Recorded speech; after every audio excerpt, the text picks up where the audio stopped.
Okay, so a long time ago, I wandered into this place. One of my buddies, uh, Santa Barbara, used to live right next, a couple of houses down from Michael Jackson. But my mother's friends, well, there were a bunch of people like that. Like her friend Guat was Indonesian royalty. She lived like literally the next house or two houses down from Oprah, Oprah Winfrey or something. These people are getting up there in age.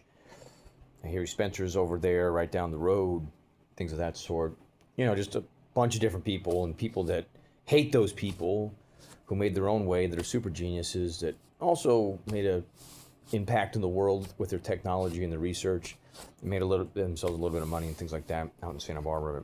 With that being said, I wandered into this place. One of my best friends a long time ago so he told me one of his uncles designed mutual funds for Goldman Sachs or something, and his father designed weapon systems for a bunch of different small countries like Lebanon, Germany, in Israel and things like that. And one of his other uncles was Winston. There's a whole group of them. They had cousins and uncles that did all kinds of things, mostly in California, but a lot of those technologies were sold in other places and proliferated around the world and around the globe. With that being said, there's a book called The Partnership, Goldman Sachs, The Partnership. It's one of my favorites. Anyways, there's a concept called Spak it's from Star Trek, believe it or not. It's supposedly a fictional character, but it's also a Goldman Sachs investment fund, one of the many. And this is Spock thinking, so to speak, with automation anytime intertwined. So if you look at emerging technologies and existing technologies, it doesn't take long to figure out. So for example, censoring information online, it's relatively easy. It's been in existence for a while.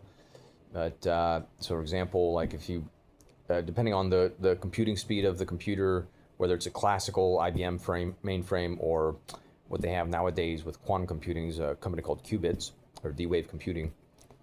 And there's other companies similar to that, similar technology, similar iterations and modifications. And, you can, if the software itself analyzes the content in the sentence being typed, it predicts what it's probably going to say.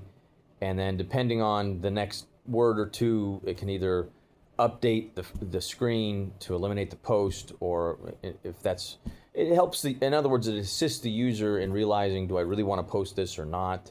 It's a form of censoring, believe it or not, but I understand the reasons for that. The other thing is also a BCI, brain-to-interface computing. If you know anything about that, if you hook up like a process that's interconnected to either archaic infrastructure or future infrastructure build-outs, you can control all kinds of sensors just by thoughts, things of that sort.